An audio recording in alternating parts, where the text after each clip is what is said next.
Dr. Zakir, some scholars say that smoking is haram. I'd like to know what's your opinion. And does smoking invalidate the fast? As far as smoking is concerned, several years before, when science hadn't advanced that far, most of the scholars used to say that smoking is makhrooh. Based on the Hadith of Muhammad, which is mentioned in Sahih Bukhari, volume number 1, in the Book of Adhan, Hadith number 855, where the Prophet said that anyone who eats garlic or onion, they should stay away from us and stay away from the mosque. Prophet said that, don't come to the mosque after having garlic or onion because there's bad breath. When you are smoking, the breath is worse than onion or garlic. So based on this hadith, therefore garlic and onion doesn't become haram, it was makhrooh. So based on this hadith, scholars give the fatwa that smoking is makhrooh. But now, after science has advanced, we have come to know that smoking is nothing but it's a slow poisoning.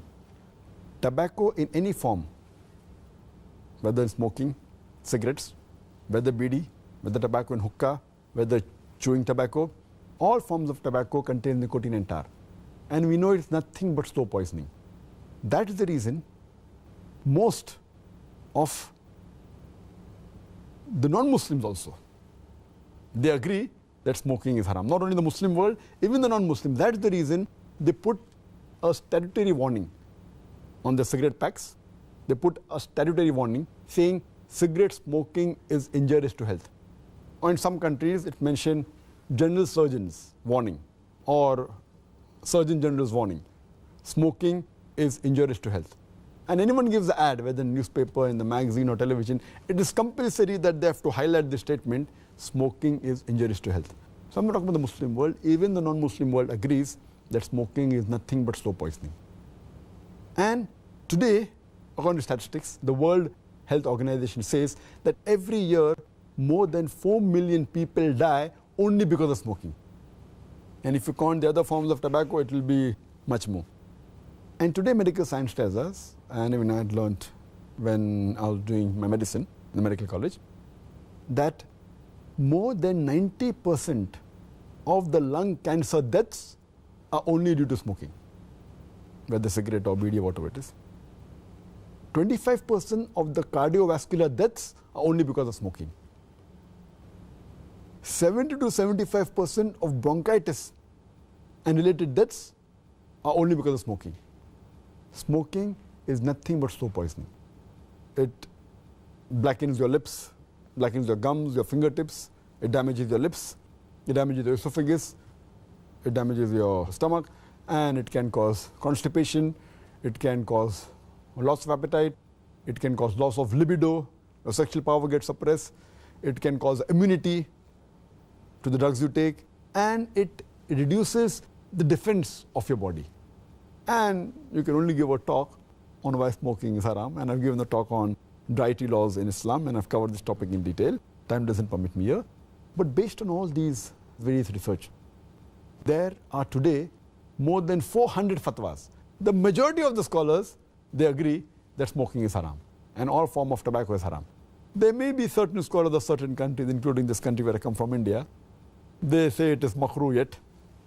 But most of the scholars, otherwise, throughout the world, majority of them, they agree that smoking is haram. Allah says in the Quran, in Surah Araf, chapter number 7, verse 157, that you follow the Prophet, the unlettered Prophet who's mentioned in your law and scriptures.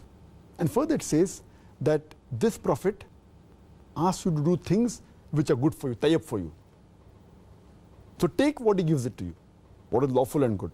And he prohibits things which are khabith, things which are unlawful, things which are bad for you. So what a Prophet gives, what he gives you which is good, take, and he prohibits you things which are khabith, unlawful, you have to abstain from it. This is the law. And Allah says in the Quran, in Surah Baqarah, chapter number 2, verse number 195, make not your own hands the cause of your own destruction, indicating that do not kill your own self. Because smoking is nothing but slow poisoning, it comes under this category, something like suicide. Slow poisoning, every puff you take, you reduce your life. So based on this, there are more than 400 fatwas saying that smoking is haram. And furthermore, this is one of the major reasons why it's haram, Furthermore, Allah says in the Quran, in Surah Araf, chapter number 7, verse number 31, eat and drink, but do not be extravagant. Allah says in Surah Isra, chapter number 17, verse number 27, that do not be extravagant, do not be a spendthrift. For verily, a person who is a spendthrift is a brother of the Satan, is a brother of the devil. And we know that when we smoke, it's nothing but extravagance. It's nothing but taking a pound note or a few pounds, or taking a dollar note, the green dollar bill, or a pound, and lighting up with fire. When we smoke, when we light the cigarette, it's nothing but burning money, whether it be rupees, whether it be dollars, whether it be pounds, whether it be riyals. It's nothing but extravagance, which is haram in Islam. And you can give a list of reasons why it's haram. But just to cut it short, one more reason, that you cannot harm your own neighbor. You cannot harm your own brother. And in smoking, when you exhale out the smoke, it causes more damage to your neighbor. Passive smoking is more dangerous than active smoking. When the person who smokes, when he exhales out, if the person who's a neighbor inhales the smoke, it causes more damage to him than the person who smokes. That's the reason many countries like Singapore, etc., they've banned smoking in public places. In your personal house, you can do it. In public places, in government places, smoking has been banned. So based on this, it's haram. So smoking is haram.